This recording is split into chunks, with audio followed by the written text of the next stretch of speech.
Lo que los agentes encontraron en aquella casa del Pedregal de San Ángel a las 6 de la madrugada de un miércoles de febrero no era lo que se encuentra en la casa de una conductora de televisión. Era lo que se encuentra en la contabilidad paralela de alguien que durante más de 2 décadas había administrado 2 vidas con la misma disciplina, la que México veía cada mañana en su pantalla y la que nadie, absolutamente nadie, debía ver jamás. 77 personas.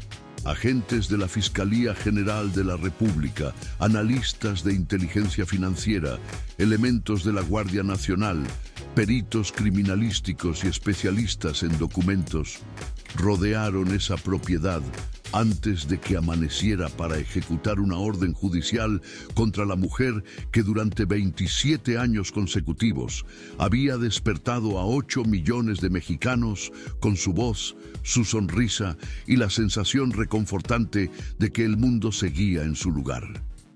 87 millones de pesos sin declarar. 2 empresas fantasma registradas en Panamá y en Florida. Monedas de oro escondidas detrás de un panel de madera en una recámara perfectamente ordenada. 7 cuadernos de registros manuscritos que cubrían 7 años de operaciones. Y en el interior de una caja de seguridad empotrada dentro del closet principal, protegida por una combinación que nadie debía conocer, una libreta de piel café oscuro con 3 palabras escritas a mano en la portada que lo explicaban todo mejor que cualquier expediente fiscal.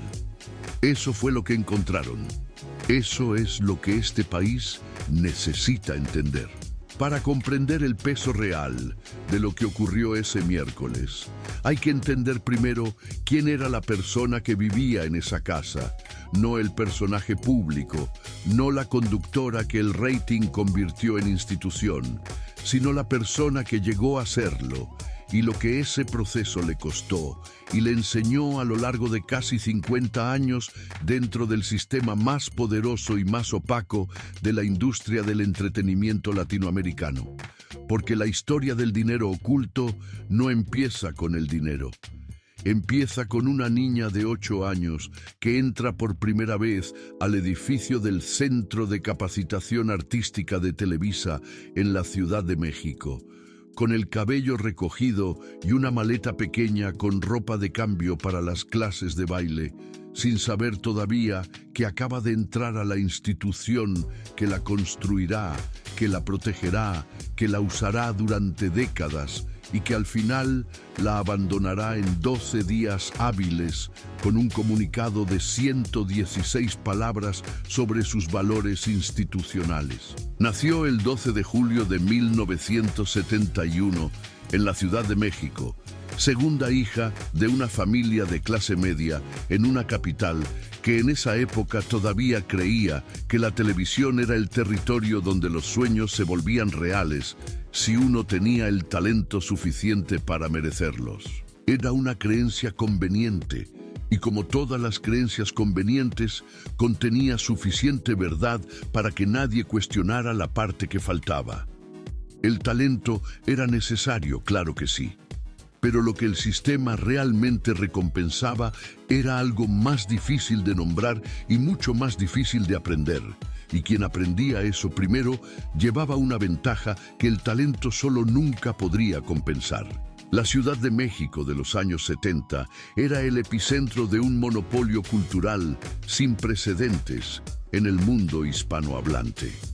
Televisa no era simplemente una empresa de comunicaciones.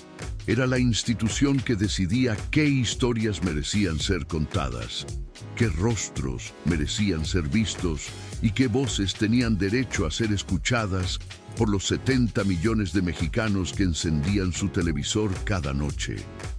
El Centro de Capacitación Artística era la puerta de entrada a ese mundo y era también, aunque nadie lo decía en voz alta, el primer filtro de lealtad institucional.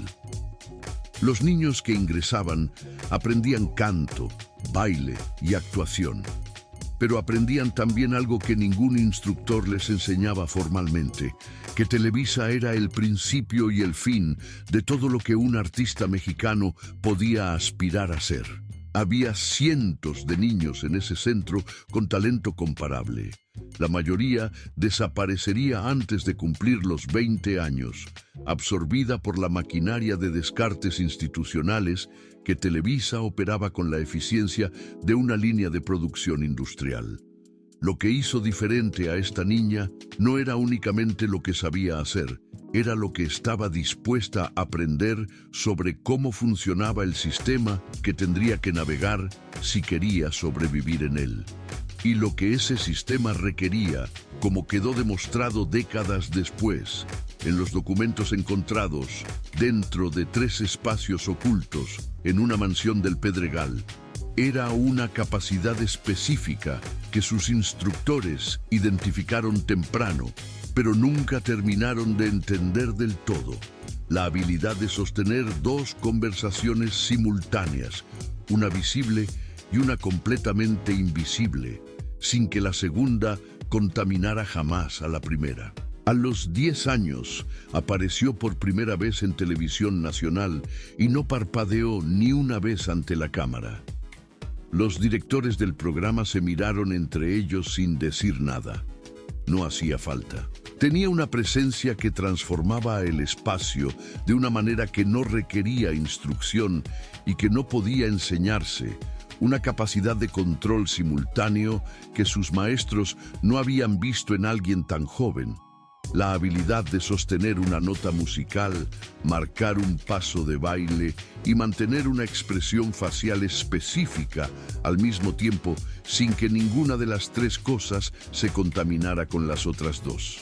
Pero la cualidad más relevante de todas, la que a la luz de lo que se encontraría décadas después resulta la más reveladora, era una que ningún instructor habría podido enseñar y ninguna cámara habría podido capturar con precisión.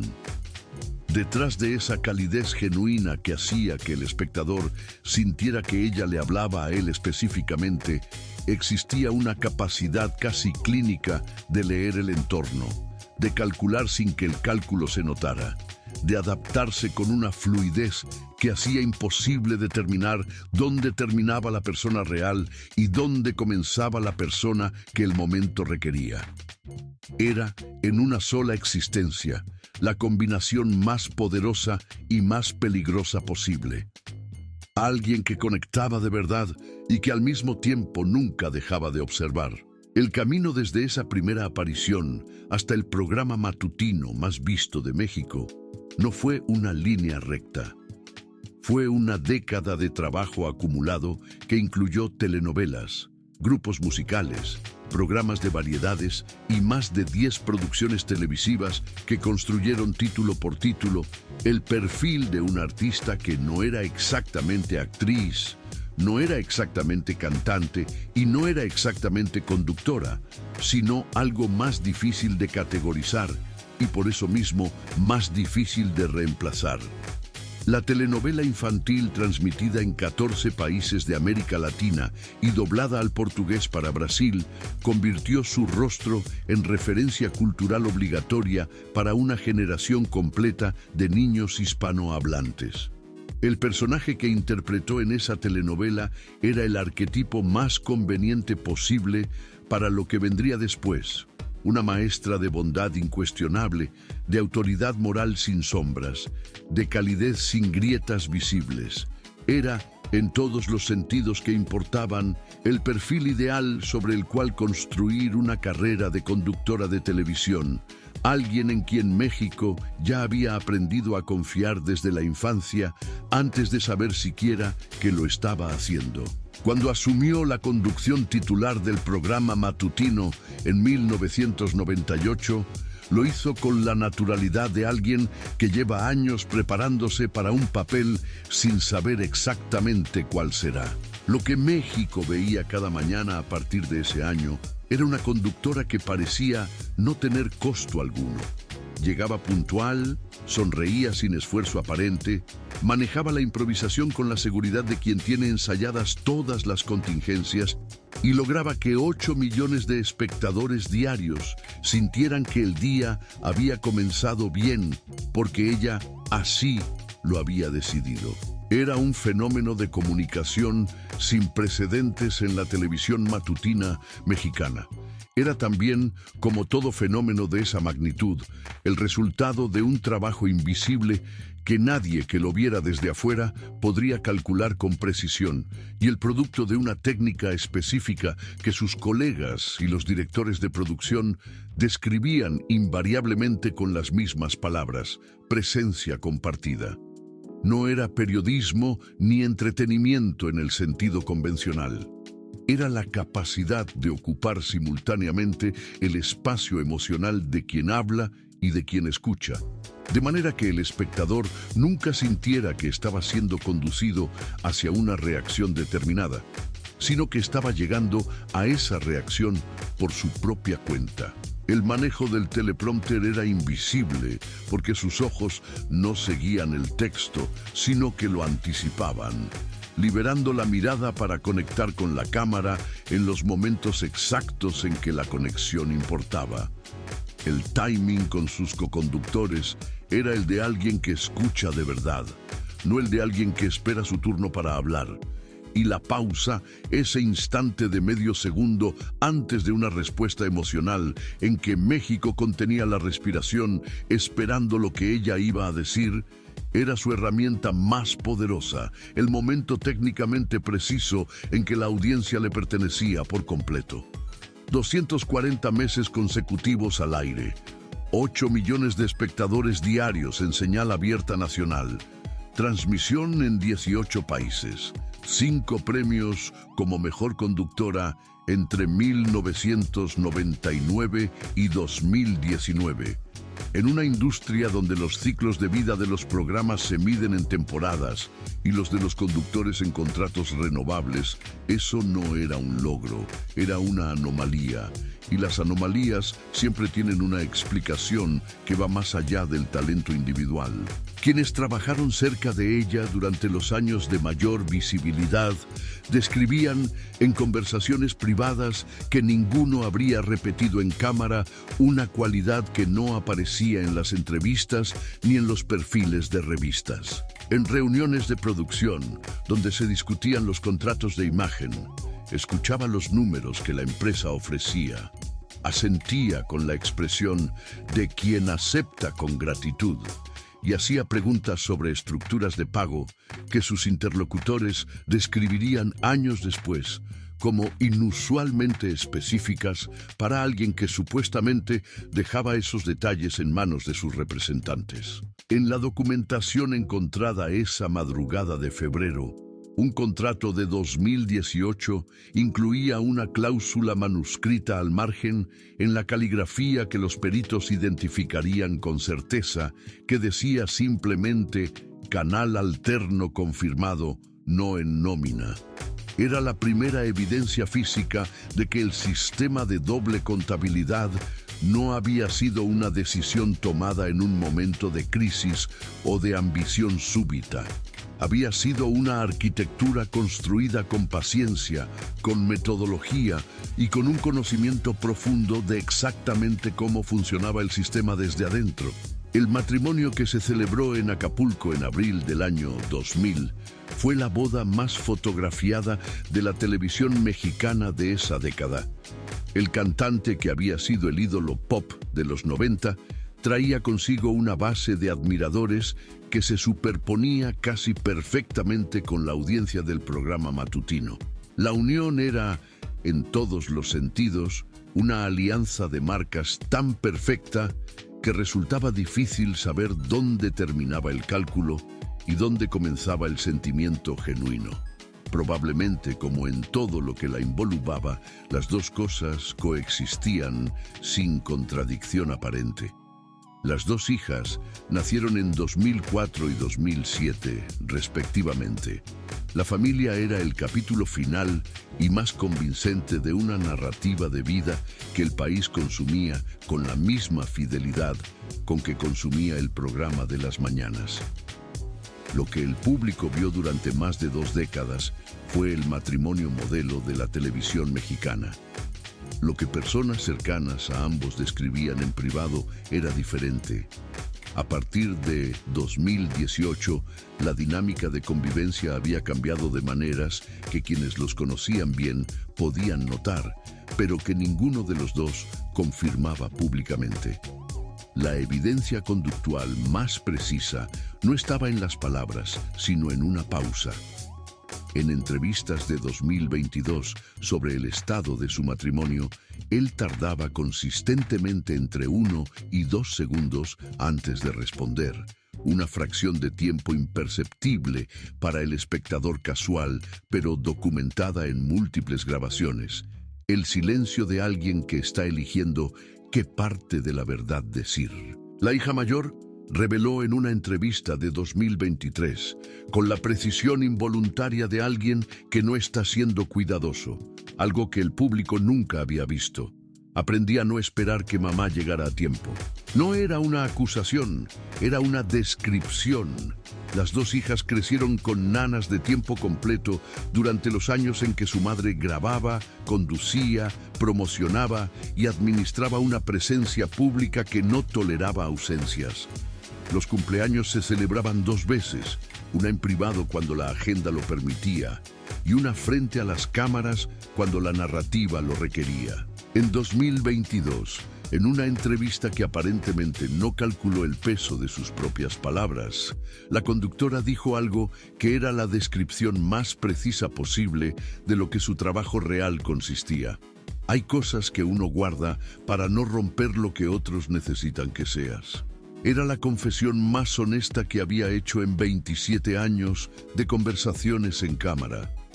Era también, a la luz de lo que los analistas encontrarían en los 3 espacios ocultos de esa mansión, una frase con un segundo nivel de significado que ella misma probablemente había calculado con exactitud al pronunciarla. Nunca fue ostentosa en el sentido vulgar del término. No publicaba sus vehículos de lujo en redes sociales. No hablaba de propiedades en el extranjero. Cuando se le preguntaba por su situación económica, respondía con la fórmula que había perfeccionado durante décadas. He trabajado toda mi vida y Dios me ha bendecido. Era una frase que ningún periodista nunca había cuestionado porque ningún periodista tenía razón para hacerlo. La imagen de trabajadora incansable y mujer honesta era absolutamente coherente con todo lo que el público podía ver. Lo que no podía ver era la aritmética. 150,000 pesos mensuales declarados al fisco contra una mansión de 22,400,000 pesos pagada en efectivo. 3 vehículos de lujo con valor combinado de 4,200,000 pesos, propiedades en Miami y en Panamá y viajes a la Polinesia Francesa con la familia extendida. El divorcio, que llevaba 3 años sin firmarse, congelando el patrimonio fuera de cualquier escrutinio legal, era, a la luz del expediente, menos un asunto sentimental que una decisión estratégica. La imagen de mujer trabajadora y honesta no era incompatible con una arquitectura financiera que prefería que nadie viera. Era, en todos los sentidos que importaban procesalmente, su activo más valioso. El caso no empezó el 19 de febrero de 2026. Empezó en septiembre de 2021, cuando el sistema automatizado de monitoreo de transferencias internacionales de la Unidad de Inteligencia Financiera detectó 2 depósitos consecutivos de 700,000 pesos cada uno, ingresados con 48 horas de diferencia a una cuenta bancaria en la Ciudad de México desde una entidad registrada en Panamá con el mismo concepto en ambas operaciones: servicios de imagen internacional. Era una anomalía menor en el universo de alertas que esa unidad procesaba diariamente. Lo que la convirtió en algo más fue el contexto. La cuenta receptora, estaba vinculada a una sociedad constituida en marzo de 2018, cuyo objeto social declarado era la prestación de servicios de consultoría en comunicación y entretenimiento y cuya única actividad real, según los analistas que revisaron sus registros, era recibir transferencias y redistribuirlas hacia dos destinos: una cuenta personal y una estructura offshore en Florida. Ese mismo mes, un contador que había trabajado 4 años como asesor fiscal de la conductora se presentó voluntariamente a las oficinas de inteligencia financiera. Tenía 42 años. Había sido despedido 14 días antes, 2 semanas después de cuestionar internamente la legalidad de las transferencias hacia la entidad registrada en Coral Gables, Florida. El pretexto oficial había sido una reestructuración operativa, lo que lo convenció de presentarse ante las autoridades. Según su declaración inicial, no fue un acto de civismo abstracto, sino una llamada telefónica que recibió 3 días después de su despido, en la que una voz que identificó como perteneciente a un ejecutivo de la empresa televisora le ofreció una compensación económica a cambio de su discreción permanente. El contador interpretó esa llamada como una amenaza velada y decidió que los 847 archivos digitales que había copiado en su último día de trabajo eran su única protección real. Entre esos archivos había 2 correos electrónicos que los analistas de la Unidad de Inteligencia Financiera consideraron desde el primer momento el corazón procesal del caso. El primero, fechado en febrero de 2019, enviado desde la cuenta de la conductora a su asesor fiscal con el asunto Consulta Estructura primer trimestre, preguntaba cuánto podía recibirse ese trimestre sin que la autoridad fiscal pidiera explicar el origen. Mencionaba que la siguiente transferencia desde la estructura en Florida sería de $1.400.000 pesos y solicitaba conocer el techo disponible antes del día 15. El segundo, la respuesta del contador 2 días después, indicaba que mientras la transferencia pasara primero por Panamá antes de llegar a la sociedad en Florida, el umbral de reporte automático no se activaba. Recomendaba fragmentar en 2 depósitos de $700.000 cada uno con 48 horas de diferencia y usar el concepto servicios de imagen internacional. Así queda limpio, concluía el correo. Esas 2 frases, una pregunta sobre el techo disponible y la respuesta sobre cómo quedaba limpio, eran la evidencia más directa posible de que lo que se había construido durante 7 años no era el resultado de la ignorancia ni del consejo mal interpretado. Era el resultado de una comprensión precisa y deliberada de los mecanismos disponibles para hacer invisible el dinero dentro de los marcos legales de 3 jurisdicciones distintas. El análisis financiero que la unidad construyó a partir de esos correos y de los archivos del contador produjo una aritmética que los propios investigadores describieron como extraordinaria en su claridad. Los ingresos declarados al fisco entre 2017 y 2024 sumaban aproximadamente $14.400.000 pesos. Los ingresos reales estimados a partir de la documentación incautada ascendían a $101.400.000 pesos.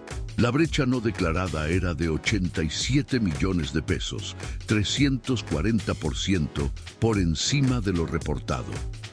Contra eso, la mansión de $22.400.000 pesos pagada en efectivo, 3 vehículos con valor combinado de $4.200.000 pesos, una propiedad en Coral Gables valuada en aproximadamente $7.600.000 pesos al tipo de cambio vigente, 2 estructuras en Panamá con activos equivalentes a $5.800.000 pesos adicionales y activos físicos no declarados por valor estimado de $6.400.000 pesos. Total verificable, 46.400.000 pesos en activos contra 14.400.000 en ingresos declarados. La matemática no era un misterio, era una confesión. El expediente llegó al escritorio del titular de la Fiscalía el 6 de enero de 2026, 2 días después de que fotografías de la familia celebrando un cumpleaños en la Polinesia Francesa circularan en todos los portales de entretenimiento del país. La autorización se firmó sin comentarios adicionales. La fecha del cateo quedó fijada para el miércoles 19 de febrero. A las 5:15 de la madrugada de ese miércoles, 77 personas ocuparon sus posiciones en un radio de 800 metros alrededor de la propiedad, en la colonia Pedregal de San Ángel, Álvaro Obregón, Ciudad de México. 18 agentes de la Fiscalía General de la República, equipados para aseguramiento de evidencia documental y digital. 9 analistas especializados de la Unidad de Inteligencia Financiera con equipos portátiles de análisis forense. 34 elementos de la Guardia Nacional para control perimetral. 7 peritos criminalísticos con equipos de fotografía forense y cadena de custodia. 4 especialistas en documentos para autenticación de manuscritos en sitio. 77 personas en total para la conductora de televisión que 3 horas antes había estado durmiendo en la recámara principal del tercer piso de una propiedad que desde afuera se veía exactamente como lo que pretendía ser. La residencia era 890 metros cuadrados de construcción sobre un terreno de 1.240 metros, diseñada en 3 plantas más sótano, adquirida en junio de 2018 por 22.400.000 pesos a nombre de la sociedad que los analistas habían identificado como el primer nodo de la estructura. En la cochera techada de 3 cajones descansaban un Mercedes-Benz negro del año 2023, un Range Rover gris del 2022 y un BMW blanco del 2021. El jardín japonés, de 180 metros cuadrados con bambú negro, era visible desde la calle a través de la reja perimetral.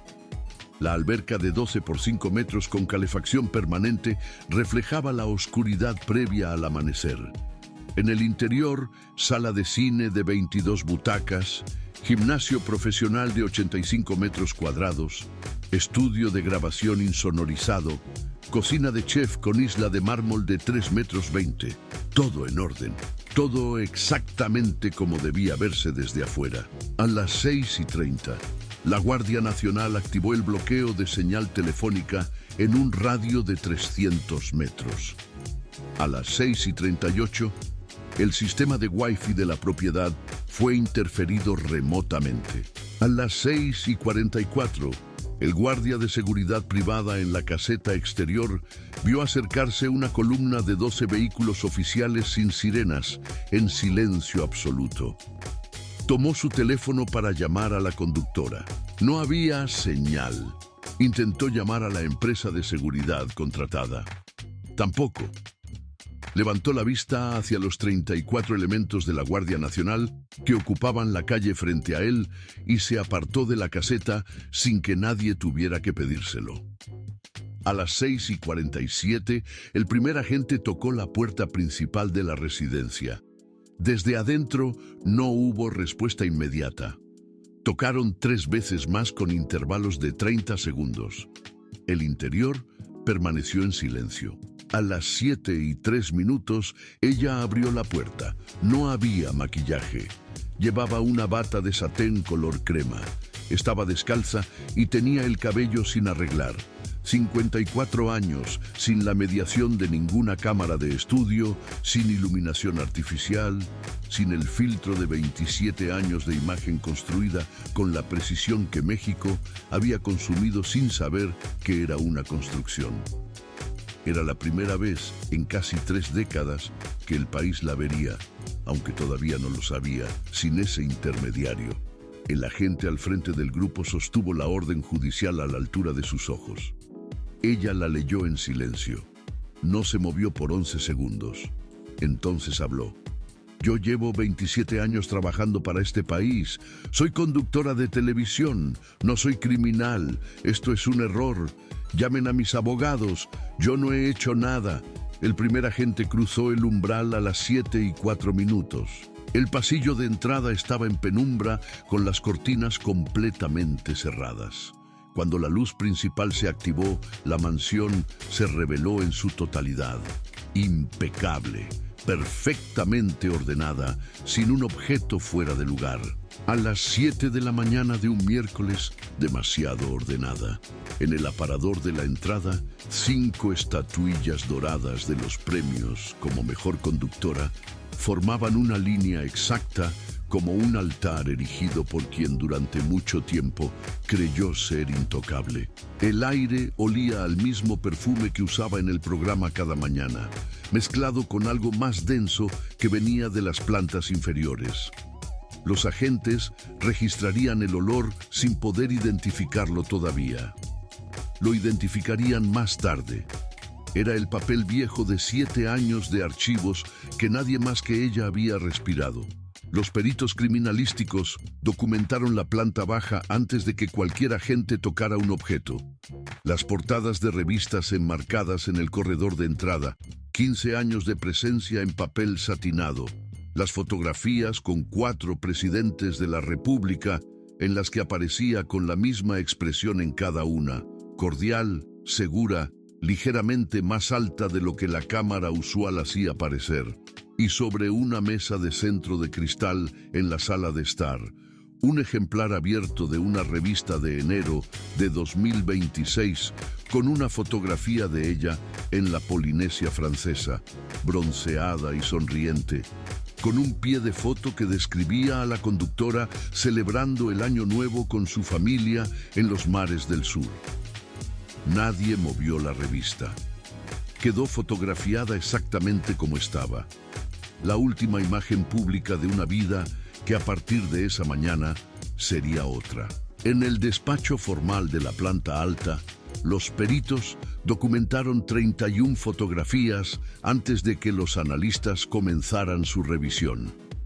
Lo que el despacho contenía era exactamente lo que debía contener el espacio de trabajo de una conductora con 26 años de contratos activos. Una agenda profesional con citas de grabación y compromisos publicitarios para los siguientes 6 meses. Contratos de imagen firmados con marcas reconocidas. Correspondencia impresa con agencias de representación. Todo declarable, todo dentro del perímetro de lo que cualquier contador esperaría encontrar. Fue el analista principal de la unidad financiera quien notó el sobre.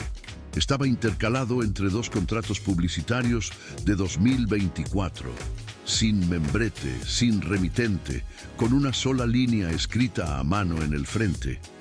Ver antes del 15. El mismo lenguaje escueto del correo de 2019. Adentro, una hoja con 5 columnas de números sin encabezado y una fecha en el margen superior derecho que correspondía a 11 días antes del cateo. El análisis preliminar en sitio tardó 4 minutos. La escritura coincidía con los contratos firmados que los peritos llevaban como referencia. Era su letra, era reciente y era, en todos los sentidos que importaban procesalmente, una nota de trabajo activo escrita 11 días antes de que 77 personas tocaran su puerta.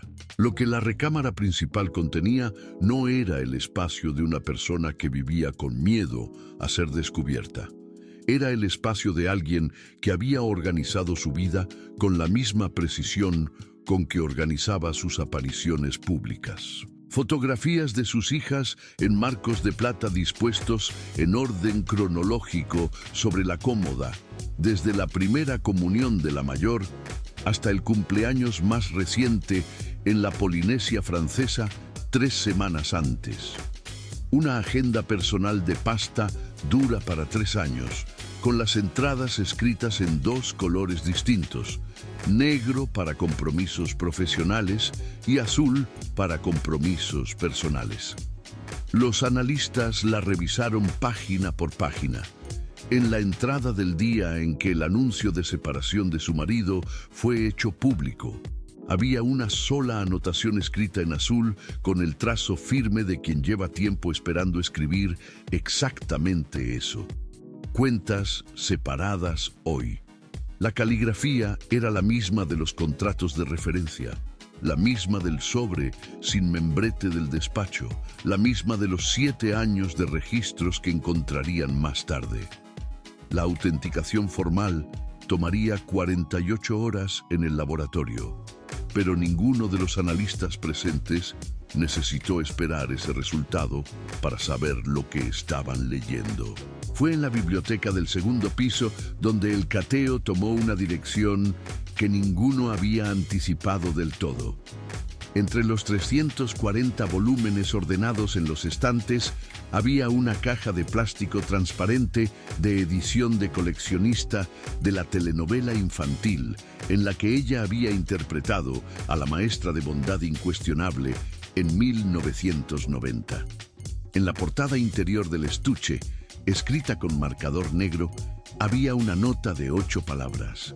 Lupita sabía guardar secretos. Yo también aprendí.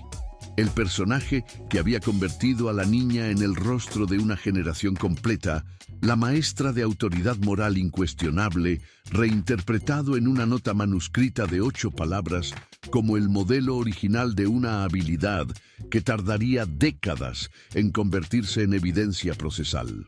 Los peritos documentaron la biblioteca en 56 fotografías. Lo que registraron era una colección que ningún perfil de revista había mencionado nunca, porque ningún perfil de revista había preguntado por ella. 340 libros organizados por tema, con una lógica que los analistas tardaron 20 minutos en descifrar completamente. Una sección de finanzas internacionales con 12 títulos sobre mercados de capital en jurisdicciones de baja tributación, 4 de ellos con anotaciones marginales en bolígrafo azul. Una sección de derecho fiscal comparado con 8 volúmenes sobre obligaciones de reporte en jurisdicciones offshore. 2 con páginas marcadas con clips metálicos en capítulos sobre umbrales de declaración automática. Una sección de estructuras corporativas con 6 textos sobre sociedades de capital variable en México y sus equivalentes en Florida y Panamá. Uno de ellos con un índice manuscrito en la guarda interior que resumía en 17 entradas los capítulos que el lector había considerado más relevantes. No era la biblioteca de una conductora de televisión. Era la biblioteca de alguien que había estudiado durante años con metodología y consistencia exactamente cómo hacer invisible el dinero dentro de los marcos legales disponibles en 3 jurisdicciones distintas. Era en la valoración que los analistas consignarían en su reporte preliminar, la evidencia más elocuente de intencionalidad que el expediente contendría. No ignorancia de las obligaciones fiscales, sino comprensión profunda y deliberada de los mecanismos disponibles para evadirlos. Entre los libros de derecho fiscal, los peritos encontraron además un contrato impreso con el sello de la filial de la empresa televisora registrada en el estado de Delaware, fechado en 2018.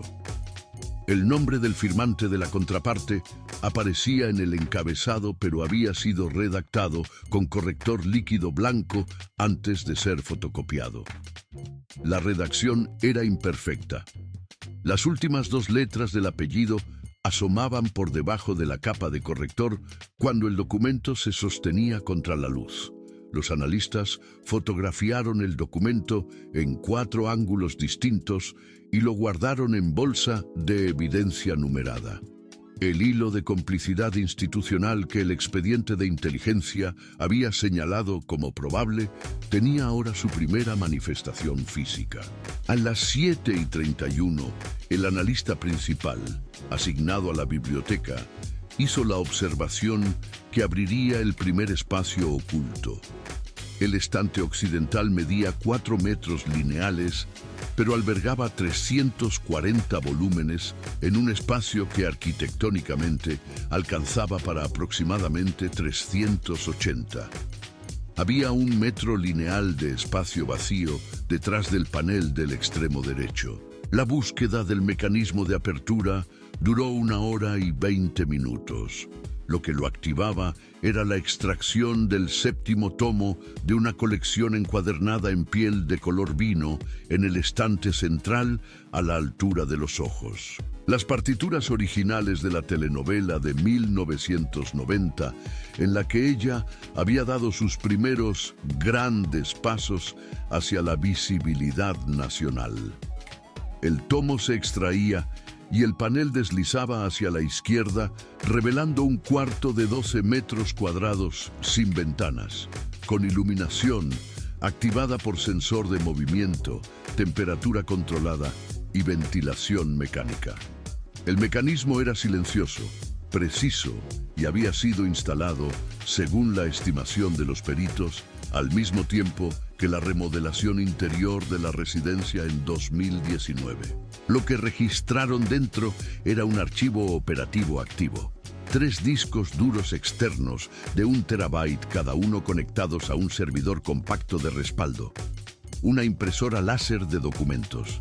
7 carpetas físicas organizadas en orden cronológico desde 2017 hasta 2024, etiquetadas a mano con categorías que describían con precisión mecánica los componentes del esquema.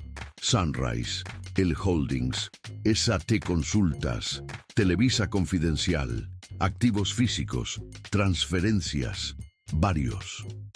En la carpeta etiquetada Televisa Confidencial, los analistas encontraron 4 cartas impresas en papel membretado de la filial en Delaware, firmadas por el mismo director de finanzas corporativas, cuyo nombre había sido redactado en el contrato de la biblioteca.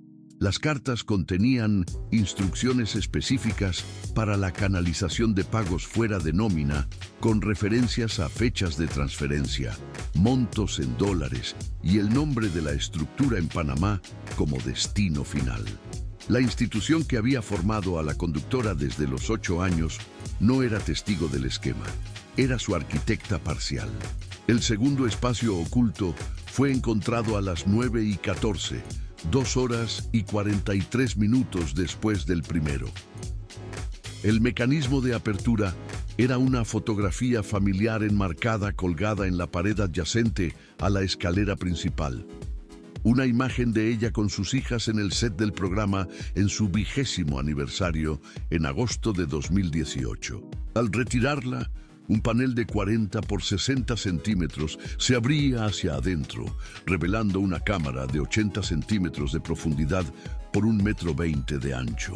Lo que contenía era una caja de madera lacada en color negro, 7 cuadernos de pasta dura en color azul marino, numerados del 1 al 7, cubriendo el periodo de enero de 2017 a diciembre de 2024. Y debajo de los cuadernos, en una bolsa de terciopelo negro, 47 monedas de oro centenario mexicano, cada una en su cápsula de acrílico individual. Los peritos las contaron 2 veces. 47. 4.7 kilogramos de oro físico, aproximadamente 2.800.000 pesos al precio de mercado de ese día. Junto a las monedas, 12 lingotes de plata de 1 kilogramo cada uno en sus empaques originales de la Casa de Moneda de México. Y en el fondo de la caja lacada, envueltas en papel de seda, 3 obras de arte, 2 óleos atribuidos preliminarmente a artistas de la generación de la ruptura mexicana y una pieza de arte textil oaxaqueño con certificado de autenticidad de galería, fechado en 2021, valuada en el certificado en 740,000 pesos. Los 7 cuadernos de pasta azul marino eran otra cosa. Los analistas los abrieron con guantes de nitrilo y los fotografiaron página por página antes de leer. Lo que contenían era un registro detallado con 4 columnas manuscritas: concepto, monto, destino, confirmado, llenadas con la misma letra uniforme y precisa que los peritos habían autenticado en la agenda personal y en el sobre sin membrete. Las entradas cubrían 7 años de operaciones. Los montos estaban en pesos mexicanos, dólares americanos y en 12 entradas específicas en euros. Los destinos incluían los nombres de las 2 estructuras offshore y en 18 entradas entre 2019 y 2023, un código de 3 letras que los analistas identificaron en menos de 4 minutos como el acrónimo del cargo del funcionario receptor, director de finanzas corporativas. En uno de los cuadernos, intercalada entre 2 páginas de registros de 2022, había una hoja suelta. Era la copia de un correo impreso fechado en noviembre de 2022, enviado desde una dirección con dominio de la filial en Delaware a una cuenta de la estructura en Panamá. El texto era breve: la estructura en Panamá queda activa otro ciclo. Del lado de acá no hay registros. Tú tampoco debes tenerlos. La voz de la institución, comunicándose con su arquitectura oculta, con la casualidad de quien agenda una reunión de trabajo. Los analistas la fotografiaron, la guardaron en bolsa de evidencia y actualizaron el registro. El hilo de complicidad institucional tenía ahora nombre de inicial. El tercer espacio oculto fue encontrado a las 10:22, siguiendo con exactitud involuntaria la lógica del gradiente.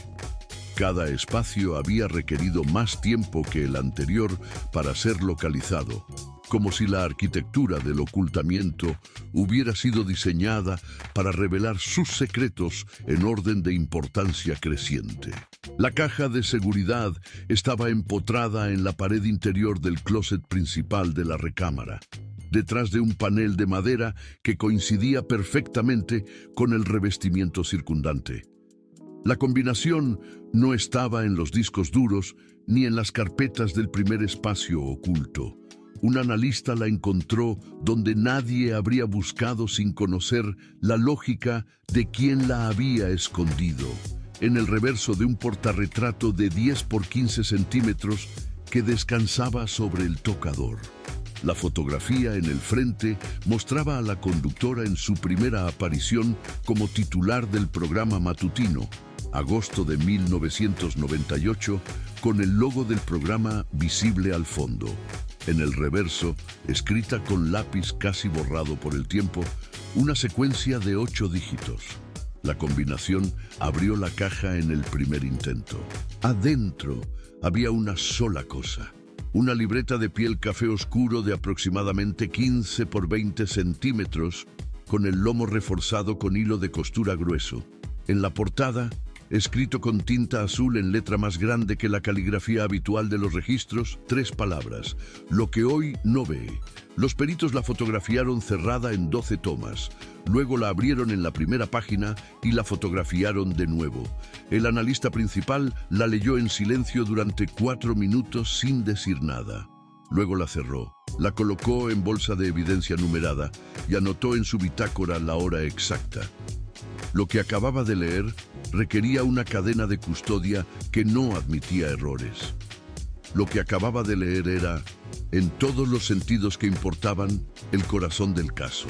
Antes de que la libreta fuera abierta frente al grupo completo de analistas y peritos reunidos en la recámara a las 11:03, hubo un momento de pausa que los protocolos de cadena de custodia no exigen, pero que ocurrió de manera natural.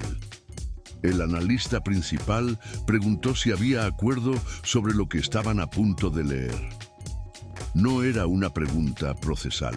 Era el reconocimiento involuntario de que lo que tenían en las manos era de una naturaleza diferente a todo lo demás. 3 posibilidades habían circulado entre los analistas durante la hora que pasó entre el hallazgo y la apertura formal.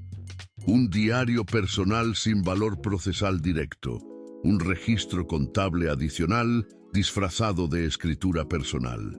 O la tercera posibilidad, la que nadie había dicho en voz alta, pero que todos habían considerado.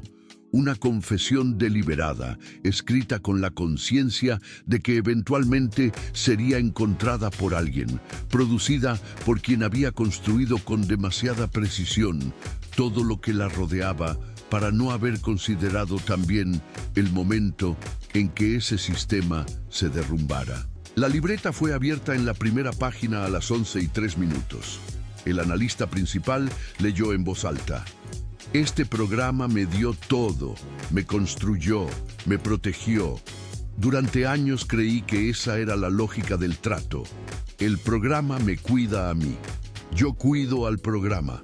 Nadie en el programa sabe lo que yo sé. Nadie sabe lo que cuesta sostener esa sonrisa cuando lo que sostiene la sonrisa no puede verse. He aprendido a vivir con eso.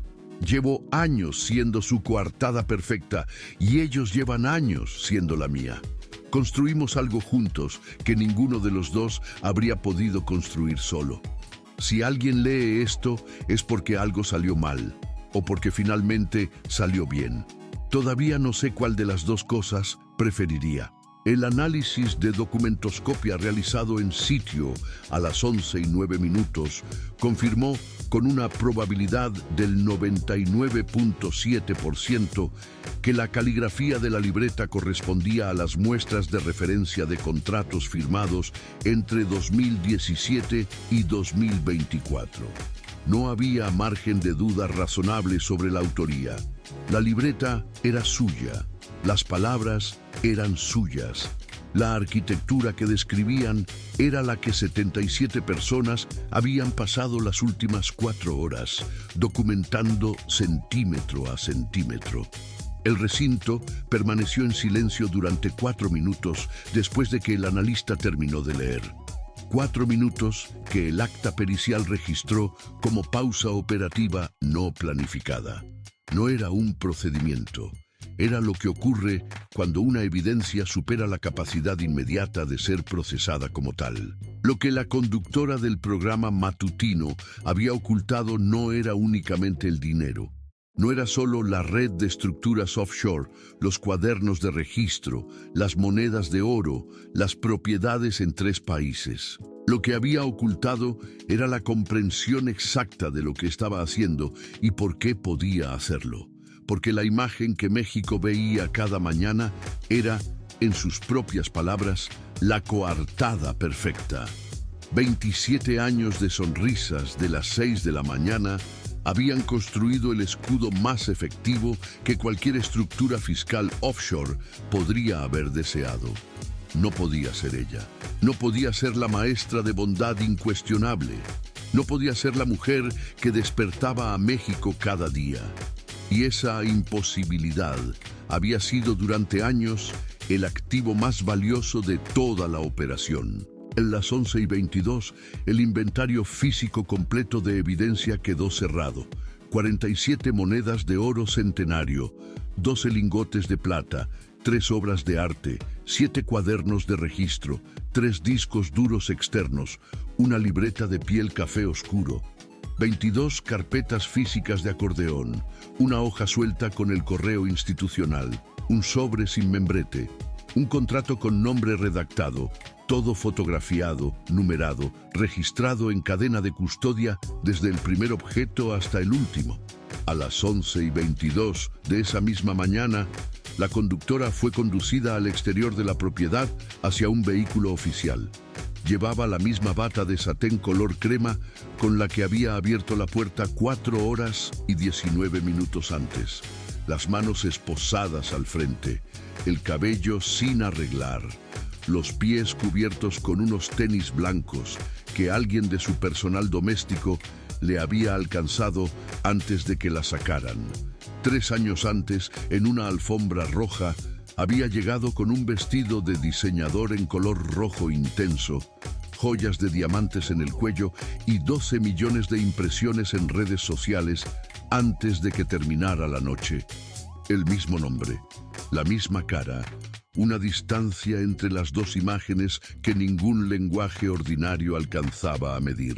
A las 11:48, el titular de la Fiscalía caminó hacia el punto de prensa, establecido a 150 metros de la propiedad. Habló durante 7 minutos sin notas. La voz era la de siempre, tranquila, específica, sin adjetivos innecesarios. Leyó los cargos. Evasión fiscal agravada en modalidad de operaciones con recursos de procedencia ilícita. Uso de estructuras corporativas offshore para ocultamiento patrimonial. Corrupción de servidores públicos vinculada a los registros de los cuadernos de registro. Nombró el valor total del esquema según la estimación inicial: 101.400.000 pesos. No calificó a la detenida. No calificó el caso. Respondió 3 preguntas de los reporteros con la misma economía de palabras con que había leído los cargos y regresó al vehículo. La hija mayor se enteró del cateo a través de una llamada de su representante artístico, no de su madre. Estaba en un estudio de grabación en la Ciudad de México cuando su teléfono empezó a recibir mensajes simultáneos de su equipo, de compañeros de trabajo y de medios que solicitaban declaraciones. Un fotógrafo que llevaba apostado en la entrada del edificio desde las 11:30 captó la imagen, con audífonos colgando al cuello, el teléfono en la mano, el gesto de quien acaba de leer algo que no puede ser verdad y que al mismo tiempo ya sabe que sí lo es. La fotografía circuló en todos los portales de entretenimiento antes de la 1 de la tarde. Era la primera imagen de las consecuencias del cateo en un rostro que no era el de la conductora. A las 12:41, ella publicó en su cuenta de Instagram una historia que permaneció visible durante 47 minutos antes de ser eliminada. Mi mamá es la mujer más trabajadora y honesta que conozco. Lleva 27 años dándolo todo por este país y por nosotras. Lo que está pasando es una injusticia y así lo vamos a demostrar. Su abogado familiar llamó 2 minutos después de la publicación. La historia desapareció a la 1:28. En las 2:15, la empresa televisora emitió un comunicado institucional que fue leído en el noticiero de las 3 de la tarde por el conductor de guardia con la expresión de quien está leyendo algo que nadie en el edificio quería tener que redactar. La empresa informaba que la conductora no se presentaría al programa a partir de ese día hasta nuevo aviso, en tanto se resolviera la situación legal que la involucraba. La empresa colaboraría con las autoridades en todo lo que fuera requerido dentro del marco de la ley. La empresa reiteraba su compromiso con la transparencia institucional y con los valores que habían guiado su labor durante más de 60 años de historia al servicio de las familias mexicanas. 116 palabras. La institución que había formado a la conductora desde los 8 años, que había canalizado pagos fuera de nómina a través de su filial en Delaware, que había firmado cartas instruyendo la operación offshore, se despedía de ella con 116 palabras y una referencia a sus valores institucionales. Antes de que terminara el día, el nombre de la conductora se había convertido en tendencia número 1 en la red social, con millones de menciones en pocas horas. Un video del momento en que cruzaba la puerta de la propiedad hacia el vehículo oficial acumuló 18 millones de reproducciones en las primeras 6 horas. El marido emitió una declaración a través de sus abogados. Me entero de la situación por los medios. Estoy con mis hijas. 8 palabras para 23 años de matrimonio. Los abogados de la conductora solicitaron congelamiento patrimonial de urgencia ante el juzgado familiar que llevaba el proceso de divorcio desde 2023.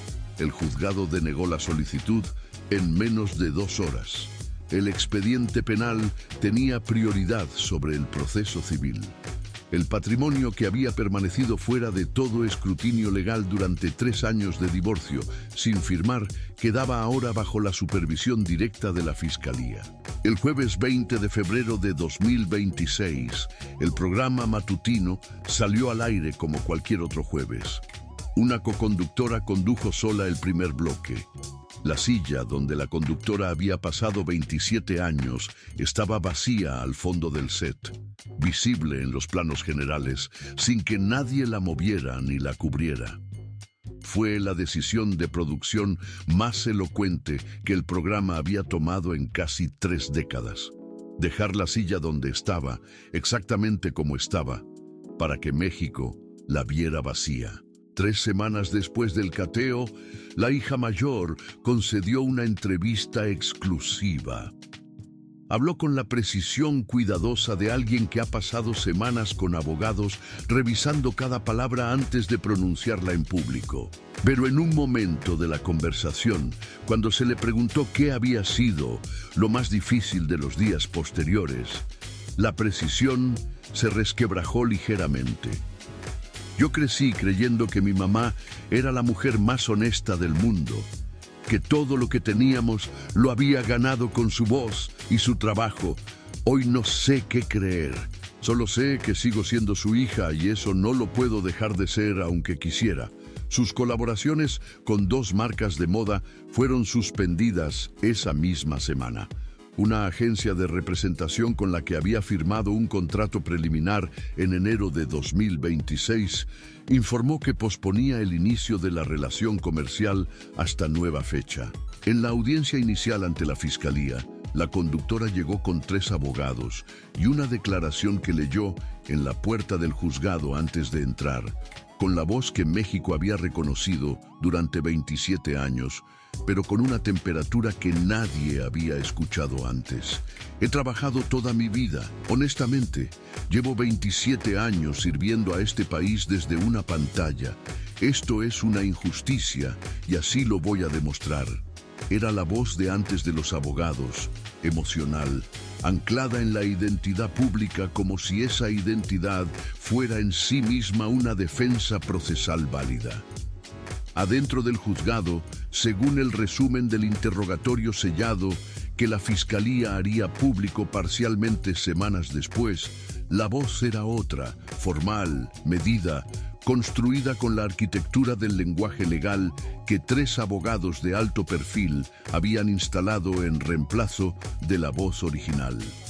La defensa trasladaba la responsabilidad hacia asesores que habían dado consejos incorrectos y hacia el contador específicamente, cuya participación en el diseño de las instrucciones de fragmentación quedaba documentada en los correos de febrero de 2019. El contraste entre las 2 voces era el arco narrativo más honesto que la conductora había producido en toda su carrera.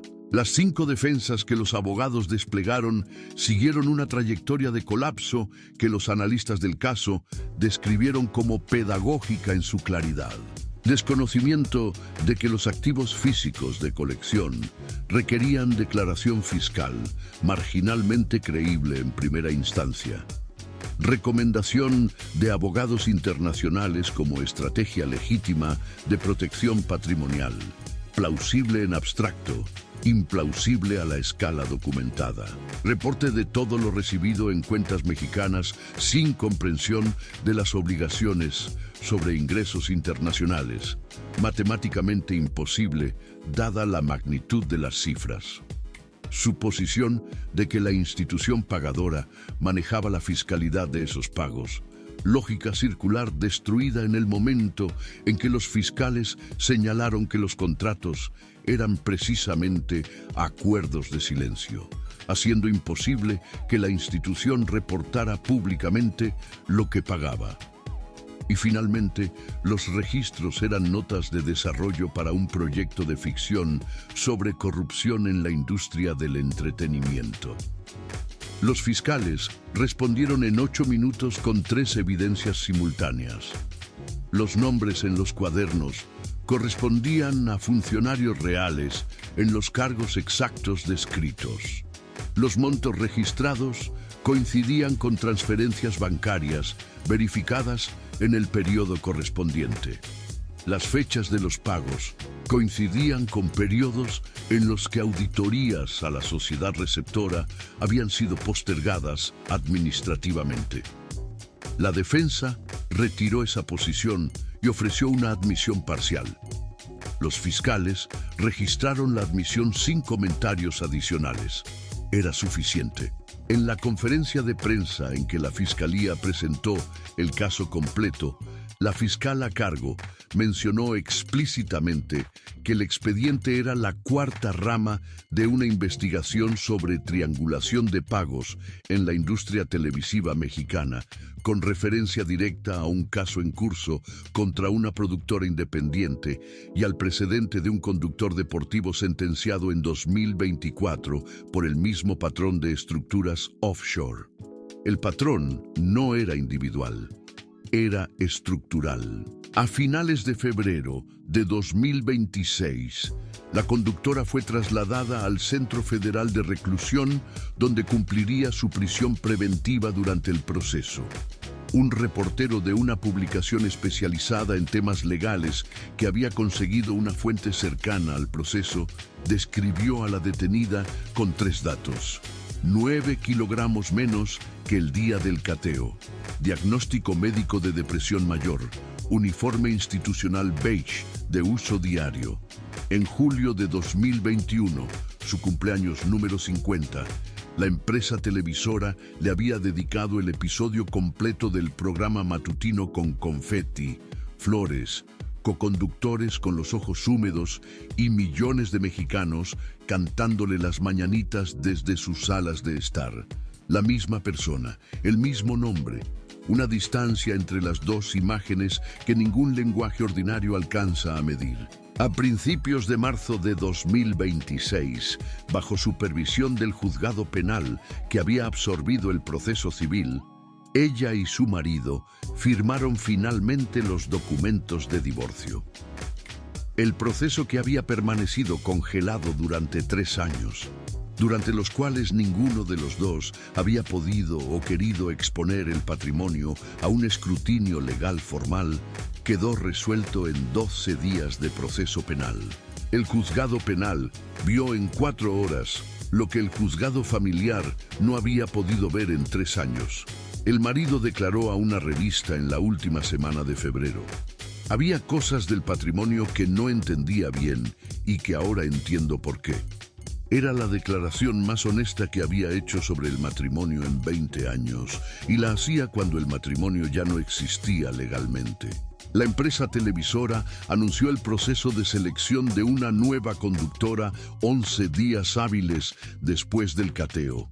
La institución que había formado a la conductora desde los 8 años, que había canalizado sus pagos a través de estructuras offshore, que había firmado cartas instruyendo la fragmentación de transferencias, que se había despedido de ella con 116 palabras sobre sus valores institucionales, encontró en 11 días hábiles la capacidad organizacional para comenzar a reemplazarla. El sistema seguía funcionando. El juicio oral quedó proyectado para la segunda mitad de 2026.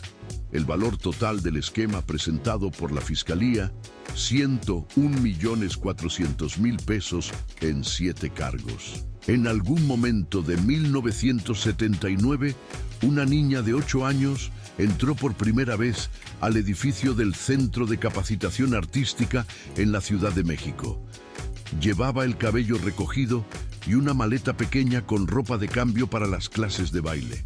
No sabía que estaba entrando a la institución que la construiría, que la protegería, que la usaría y que décadas después la abandonaría con 116 palabras y una referencia a sus valores institucionales. No podía saberlo. Nadie que entra por primera vez a ese tipo de sistema puede ver su final desde la puerta de entrada. Pasó de esa niña con la maleta de baile a la conductora más longeva de la televisión matutina mexicana, a la mujer que cruzó la puerta de esa mansión del Pedregal esposada y descalza en una sola existencia, y sin que ninguna de las tres versiones de sí misma fuera completamente falsa. Esa es la complejidad que ningún expediente fiscal captura y que ningún veredicto podrá resolver del todo.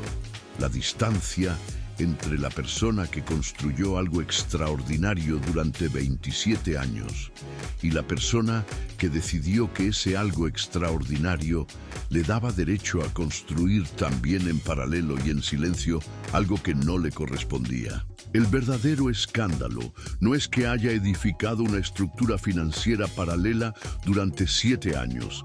El verdadero escándalo es que el sistema que se lo permitió sigue funcionando. La empresa televisora sigue produciendo programas matutinos, sigue buscando conductoras, sigue firmando contratos con cláusulas que ningún televidente leerá nunca.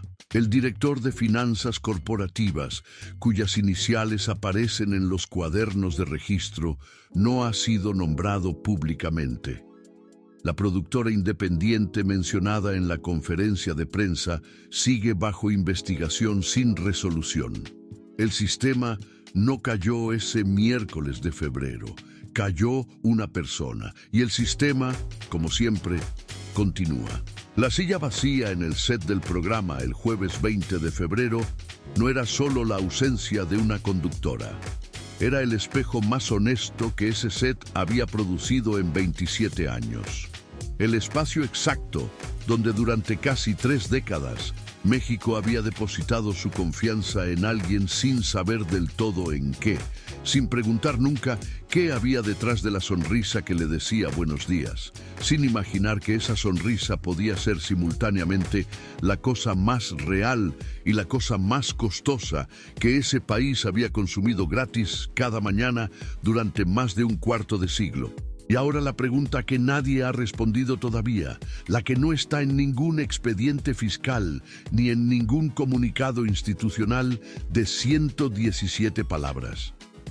Si el sistema que construyó a esta persona, que la usó durante décadas, que firmó cartas instruyendo la opacidad y que la abandonó en 11 días hábiles cuando ya no le servía, si ese sistema no ha cambiado nada, si el director de finanzas cuyas iniciales están en esos cuadernos sigue en su cargo, si la productora bajo investigación sigue operando, si mañana habrá otra conductora sentada en esa silla diciendo buenos días a 8 millones de mexicanos con la misma sonrisa y los mismos contratos con cláusulas que nadie leerá, ¿qué dice eso de lo que México está dispuesto a seguir consumiendo sin preguntar?